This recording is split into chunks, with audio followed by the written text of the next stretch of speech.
May gagawin tayo nito ngayon, Toyota Avanza, no? 2014 model.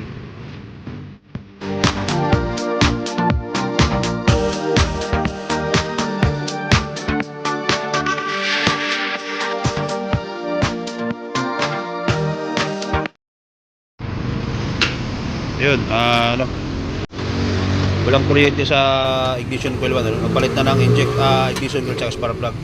Lahat niya pinalitan, wala pa rin. So nag-trace tayo ng wiring, pin to pin, simula dito hanggang doon sa sakit ng ECU, no? So wala namang potol mga boss. Baklas tayo ng computer box. Ayan, kinakalasan ni Oliver yan, no? Si Oliver ng pogi. Oliver tayo. Ayan, no? Ayun, okay na mga boss. Nakalas na natin, ano? So ito yung pinaka housing niya. Yan. So ito yung part number niya. Ayan, yan. So ayan. So re-repair na natin siya. Troubleshoot natin, no?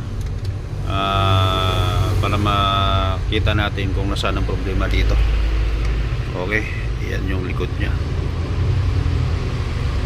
So testing natin ito mamaya pagkatapos ma-repair. Yun, so ito na mga boss,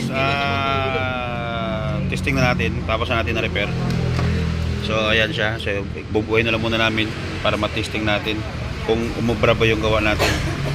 Kanina ito palyado talaga ito mga boss, no? Walang kuryente yan. So ito, ayusin ko muna, kabit natin doon, tapos testing natin ulit. Ayun, kinakabit na ni Oliver yung ano, yung computer box mga boss. Tapos testing natin, paandarin natin, no?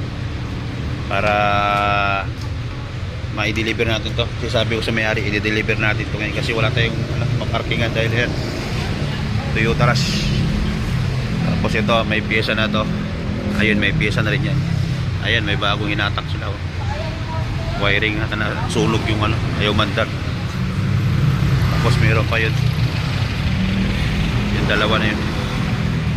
Okay, so ito si Oliver Pogi. Ayan, oh, kakabit niya muna yan. Tapos kabit na lahat yung baterya, paandarin natin para may biyahe na bukas yung Avanza na 2014 model. Okay, update ko. So ito na mga boss, okay na, tahimik na siya, hindi siya katulad kanina na palyado talaga, no? Tapos ito sa loob, tingnan natin. Wala nang check engine. Ayun, wala nang check engine mga boss. O stable na yung minor. Ayan.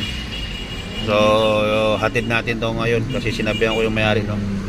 Ay di-deliver. Malapit lang naman, sa Pateros lang to mga boss. Tagal ko ng customer din ito, no? So kapag may problema na katulad ng ganito, pwede nyo tawag sa mga boss, kaya PM nyo sa Facebook page natin, kaya tawag sa number na dyan sa screen. Yun lang, thank you.